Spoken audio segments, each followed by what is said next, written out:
الاهلي بيفتتح مشواره في دوري ابطال افريقيا ان شاء الله للبطولة الثانية عشر باكتساحه فرقة سان جورج الاثيوبي بثلاثية نظيفة، والاهلي كان يقدر يجيب قدهم كمان لولا كل الفرص الضائعة من لعيبة الاهلي. ليه بقى امام عاشور كان هو نجم المباراة، وازاي تحول حسين الشحات لافضل فينيشر في الاهلي؟ تعالوا على طول نخش في التفاصيل.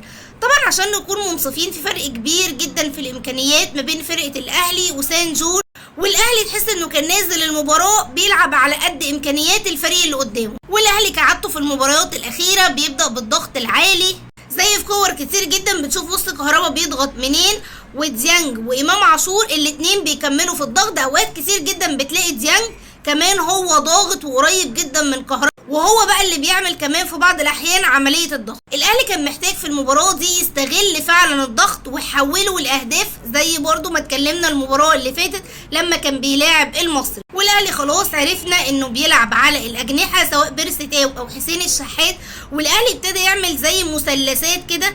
انت بتلاقي ان اول مثلث عندك امام عاشور، حسين الشحات، علي معلول، وعاملين جبهه ناريه وتبادل في المراكز في اكتر من كوره. بتشوف ازاي المراكز بتتغير. في الناحيه الثانيه هاني وبيرسي تاو وديانج، بس يمكن طبعا جبهه امام عاشور اتقل بكتير لان هو اعلى من ديانج في الجزء الهجومي. زي الكوره دي كده في الدقيقه 10، بص امام عاشور بالمقاس لحسين الشحات 1-2، حسين يمكن شاطها بس اتحولت لركنيه، وهي نفس الثنائيه دي اللي عملت الهدف الاولاني، بس بقى بص باختلاف المراكز. بص هنا هتشوف قد ايه امام عاشور تحركاته ريحت علي معلول. هنا علي معلول بيباصي لحسين الشحات لونج باص مسطره فعلا، وبص هنا حسين الشحات هو اللي واخد الباك وسايب المساحه لامام عاشور ويباصيها لحسين الشحات، وحسين الشحات كوبري في الاول وفي الثاني، فينش هايل من حسين الشحات. بص بقى هنا المره دي تبادل المراكز ازاي، حسين الشحات هو اللي واخد الطرف وعلي معلول هو اللي واخد العمق، وبيديها بالمقاس لامام عاشور اللي بيسدد، كانت منحسه معاه وخبطت في العرض. امام عاشور مش بس ساعدك انك تعمل ثلاثي مرعب، ده كمان ريح علي معلول كتير قوي، خلاص مش بشوفه طول الوقت هو اللي مضطر تبني عليه كل لاعب الجبهه الشمال، وبقى بيوفر مجهوده، بقى بيطلع في كور بسيطه بس تقدر ان هي تعمل لك الخطوط. الحل التاني اللي عند امام عاشور اللي كان مفتقده الاهلي هو التسديدات. هي يمكن لسه ما خلتش امام عاشور يجيب اهداف، بس بص التصويب بتاع امام عاشور والمكان اللي بيلعب فيه من نص الملعب وبيشوط بوم، وزي الكوره اللي احنا شفناها في الدقيقه 51 اللي معلول اداها له وللاسف خبطت في العرض. واخر كوره هتكلم عليها في الجزء ده، بص في الدقيقه 47 حسين الشحات بيجي في عمق الملعب كانه مركز رقم 10،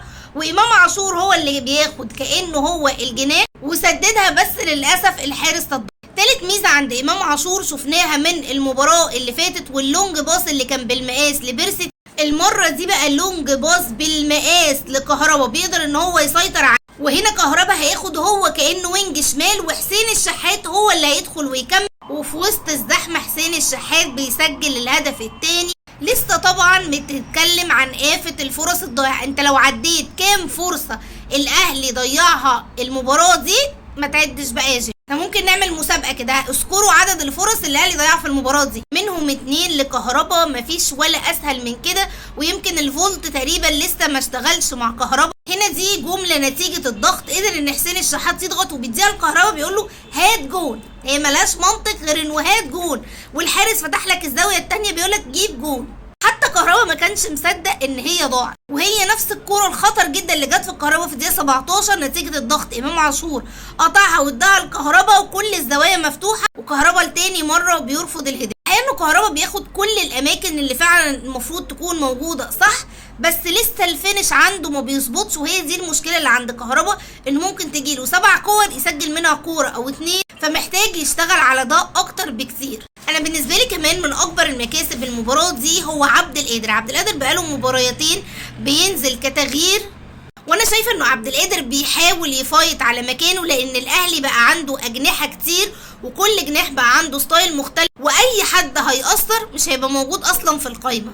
والجون التالت بالنسبه لي بيبين اصرار عبد القادر وتطوره البدني.